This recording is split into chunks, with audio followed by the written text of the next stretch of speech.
Habla de la situación social en la República Argentina. Estamos con una invitada este lunes, es Adriana Clemente, directora del Centro de Estudios de la Ciudad de la Facultad de Sociales de la UBA.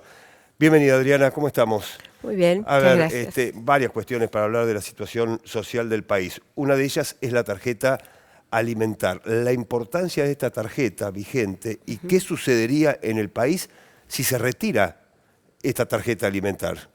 Bueno, nosotros hicimos un trabajo junto con Agustín Mario, un trabajo colaborativo entre sociales de la UBA y la Universidad Nacional de Moreno, donde pudimos ver que con los últimos datos que había de la EPH, y ahora podríamos actualizar, pero con el segundo trimestre del 2022, de no haber existido la tarjeta alimentar, de no A haber ver. existido el aumento que tuvo la tarjeta alimentar, habría 1 millón más en ese momento de personas en condición de indigencia y alrededor de 2,3 más en pobreza. El impacto de la tarjeta en indigencia es más que significativo, es una transferencia monetaria que llega a las familias, que tuvo una ampliación primero a niños hasta 6 años, después en medio de la pandemia y de manera muy acertada se extendió a 14, debería haber llegado a 18, hoy tenemos adolescentes con problemas de nutrición, ¿no? Una edad muy importante de crecimiento, pero bueno, los 14 años fueron una situación clave, importante. El 60% de los beneficiarios de esta transferencia monetaria, que en ese momento era de 9.000 pesos por un hijo y de 16.000 por dos, ahora tuvo un aumento significativo de nuevo, son niños y adolescentes, entre 8 y 14 años está el 60% de la población destinataria de este apoyo alimentario. ¿Por qué decimos apoyo alimentario? Es directo, llega a los beneficiarios de la UH, a personas que están con pensiones no contributivas, es decir, el universo es de vulnerabilidad laboral y económica. Claro. Está dentro del esquema de la seguridad social, dentro de las prestaciones que se hacen a las familias y efectivamente posibilita el acceso a la compra de alimentos. Después podemos hacer observaciones de por qué el impacto no es mayor, ¿no? A lo que no podemos negar, Claro. qué pasaría si tuviéramos estabilidad o no tuviéramos las cláusulas inflacionarias, si los alimentos no aumentaran todo el tiempo o si hubiera alguna forma de que el Estado pueda proveer y asegurar que ese dinero va a un consumo subsidiado por herramientas que podría tener el Estado, por ejemplo, fondos fiduciarios, compra a granel, pero en condiciones donde las empresas efectivamente consideraran esta población como población prioritaria. Y las Ahora, empresas no lo hacen. Uno supone que es imposible que el ajuste llegue por ahí, ¿no? Ahora, también es cierto que estamos en un contexto de campaña electoral donde hay, por ejemplo, candidatos como Patricia Bullrich, que es precandidata en Juntos por el Cambio, que está diciendo hay que eliminar cualquier plan social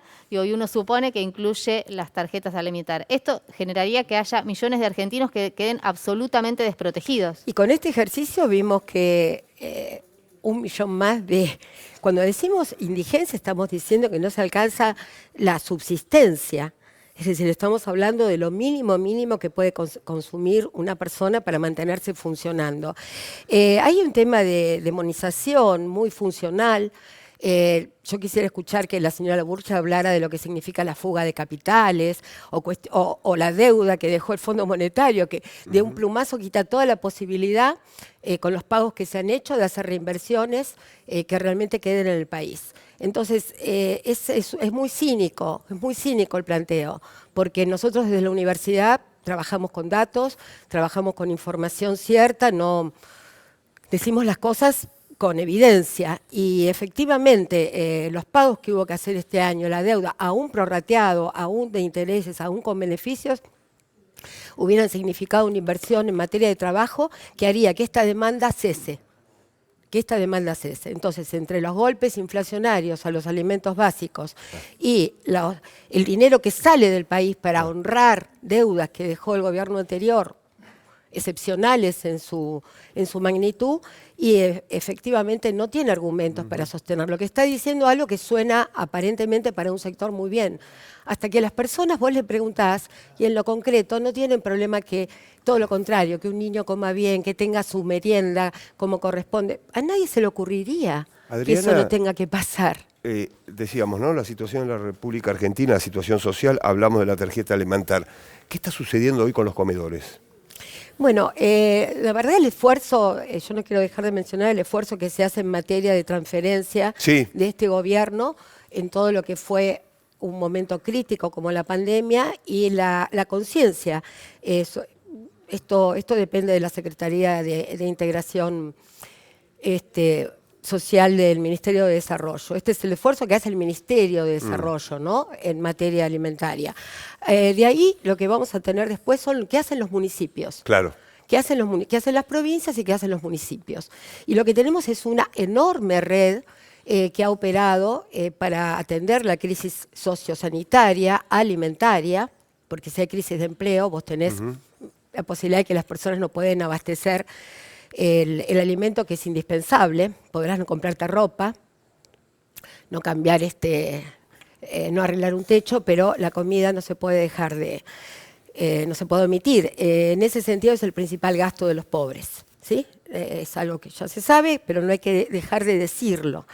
Entonces, el tema comedores ha sido una clave fundamental en varios sentidos, de contención, de poder permear el territorio, de llegar a lugares que no se llega de manera fácil. Es una red inmensa que ha sostenido el Estado y que ha colaborado la sociedad entera para su manutención, sobre todo en el momento del ASPO.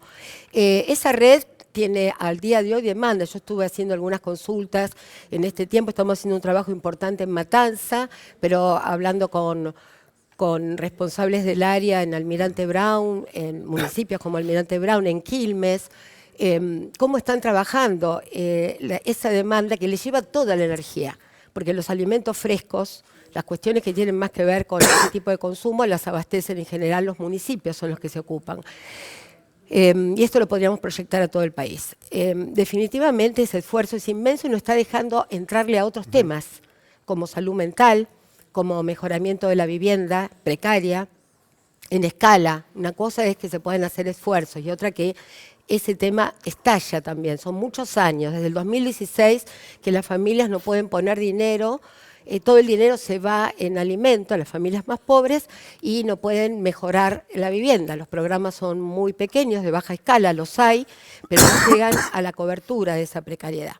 Así que lo que diría en este punto es que los comedores son una red más que necesaria y sí hay que empezar a planificar lo que es el día después. ¿A qué le llamamos el día después? Bueno, hay 3 olas de crecimiento de comedores. La primera fue con la hiperinflación del 89-90, la hiper. Después ha sido con el 2000-2001. Y ahora tuvimos, a partir del 2016, con el macrismo, tuvimos la tercera ola, llamamos nosotros, que es creación de lugares muy precarios, muy precarios, donde se brinda el alimento en las condiciones que se puede hacer. Bien. Adriana, Perdón, cierro la idea. Ese es el punto que hoy es el gran desafío. Claro. Trabajar con esa tercera ola y reconvertirla. Lugares de cuidado, recreación, un lugar de contención, donde la comida sea un elemento, pero no necesariamente la única prestación. Está muy bien. Sí, es interesante cerrar el debate a propósito de no se puede sacar la tarjeta alimentar ni ninguna otra asistencia que vaya a la alimentación y a lo más básico. Tenés que agregar. Gracias, Adriana. Gracias por venir. Un placer. Seguimos así ahora.